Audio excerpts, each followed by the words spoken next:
साथियों नमस्कार, मैं हूं सौरभ और इस वक्त मैं लभुआ विधानसभा के दक्षिणी छोर पर हूं और आपको बता दें कि अभी हम समाज सेवी नवनीत यादव के घर पे हैं। जब से उनकी मां का देहांत हुआ है लगातार यहां पे लोग आ रहे हैं और सच्ची श्रद्धा सुमन अर्पित कर रहे हैं। ऐसे समाजवादी जो पार्टी के कार्यकर्ता हैं उनका भी आना हुआ। क्या कहेंगे सर, बड़ी दुख की बात है। देखिए, नवनीत यादव जी जो समाजवादी पार्टी के माननीय मुलायम सिंह यूथ ब्रिगेड के प्रदेश सचिव हैं, अधिवक्ता हैं, क्रांतिकारी समाजवादी साथी हैं। आपकी माता जी का देहांत 14 मई को अभी हाल ही में हो गया था, जिसके संदर्भ में समाजवादी पार्टी के माननीय प्रदेश अध्यक्ष आदरणीय श्री श्यामलाल पाल जी, यहाँ के लोकसभा चुनाव के प्रभारी रहे रामवृक्ष यादव जी जो कि पूर्व एमएलसी रहे हैं वो, और राज्यपाल कश्यप जी प्रदेश अध्यक्ष पिछड़ा वर्ग प्रकोष्ठ, और समाजवादी पार्टी के जिला महासचिव, जिला उपाध्यक्ष, पूर्व जिला अध्यक्ष भाई पृथ्वीपाल यादव जी, संजय वर्मा जी, परमात्मा यादव जी, राजबली काका जी, तमाम समाजवादी पार्टी के सारे साथी भाई नवनीत यादव जी की माता जी के दुख में इस श्रद्धांजलि सभा में शामिल होने के लिए उनके दरवाजे पे आए थे और माता जी को अपनी अपनी श्रद्धांजलि अर्पित किए और ईश्वर से कामना करते हैं कि माता जी को ईश्वर अपने श्री चरणों में स्थान दे और ये शोकाकुल परिवार जो है, जो इस दुख की घड़ी में है, उनको इस दुख को सहन करने का संबल प्रदान करे। इसलिए सारे समाजवादी पार्टी के लोग प्रदेश अध्यक्ष जी के नेतृत्व में यहाँ पर उपस्थित थे।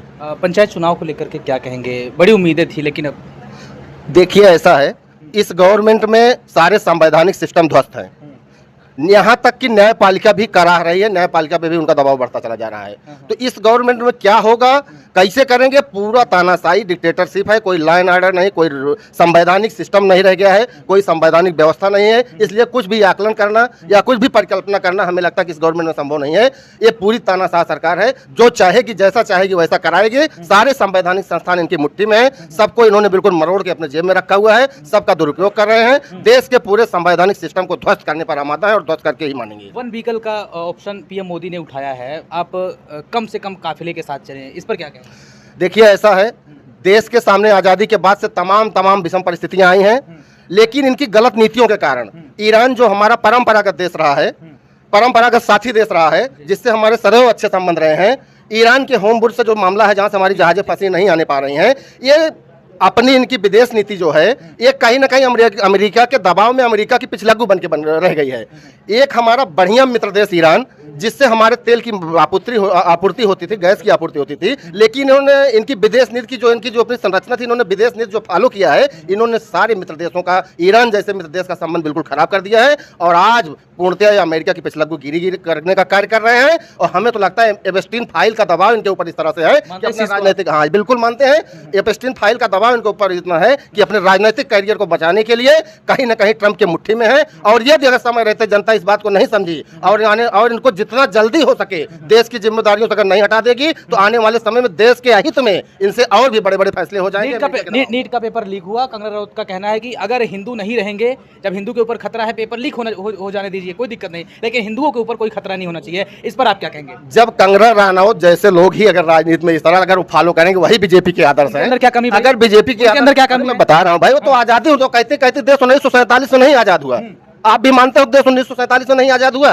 जो इनको इतना नहीं पता है कि भारत को आजादी कब मिली, वो मोदी जी का जब जिस दिन शपथ मोदी जी लिए उस दिन उनको भारत आजाद नजर आ रहा है। तो ऐसे लोगों को अगर भारतीय जनता पार्टी अपना आदर्श मानती है, गोडसे को अपना आदर्श मानती है, तो माने ना। हमारे आदर्श तो महात्मा गांधी जी हैं, हमारे आदर्श अम्बेडकर हैं, हमारे आदर्श राम मनोहर लोहिया जी हैं, जयप्रकाश नारायण जी हैं। कंगना रनौत के आदर्श या उनकी बातों से क्या हो, लोग तो ऐसे बोलेंगे, संवेदना विहीन लोग हैं, जो समझ में आएगा बोलेंगे। समाजवादी पार्टी की ये जो रणनीति है, क्या रहने वाली 27 के इलेक्शन में? 27 के इलेक्शन में पीड़ित, प्रताड़ित, दुखी सारे वर्ग को लोग, चाहे वो छात्र हो, किसान हो, नौजवान हो, महिला हो, सब इस भारतीय जनता पार्टी से बिल्कुल त्रस्त हो गए हैं। सबको, कर्मचारियों को भी इससे बिल्कुल दुख मिल रहा है। समाज का कोई तबका नहीं बचा है जिनकी आंखों में आंसू न ला दिया इस भारतीय जनता पार्टी की गवर्नमेंट ने।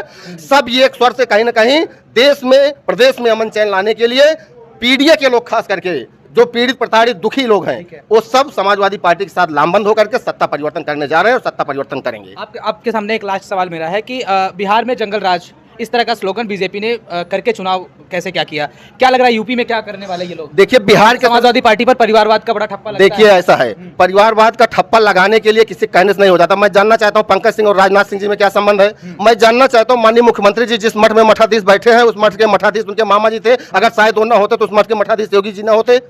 दूसरों पे आरोप लगा देना गलत अलग बात है, लेकिन समाजवादी पार्टी के जितने भी लीडर हैं सब जनता की अदालत से चुनाव जीत करके आए हैं, कोई मनोनीत होकर के नहीं आया है। और जनता ने जिसको आगे बढ़ाया है वो वही नेता है। अगर जनता एक्सेप्ट करती है तो किसी को अधिकार नहीं बनता परिवारवाद आरोप लगाने का। और जिनके परिवार नहीं है वो परिवार के बारे में समझ भी नहीं सकते, वो परिवार की पीड़ा भी नहीं समझ सकते, परिवार को लोगों की पीड़ा नहीं समझ सकते। लोगों से क्या अपील है?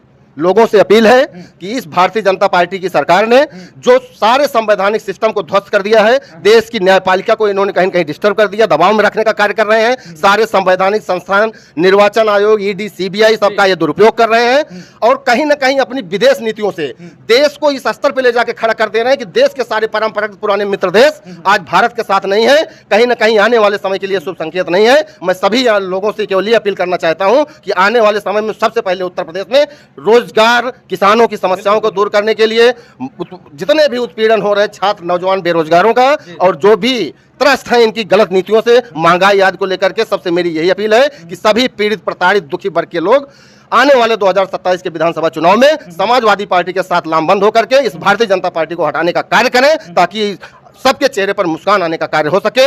और जो बंद पड़ी परियोजनाएं हैं, जो 12 से 17 में माननीय राष्ट्रीय अध्यक्ष जी अखिलेश यादव जी ने जो बेहतरीन तरीके से उत्तर प्रदेश को डायल 100, 108 एम्बुलेंस, क्या क्या नहीं उन्होंने किया था, वो सारे विकास के कार्य फिर से प्रदेश में आगे बढ़ सके।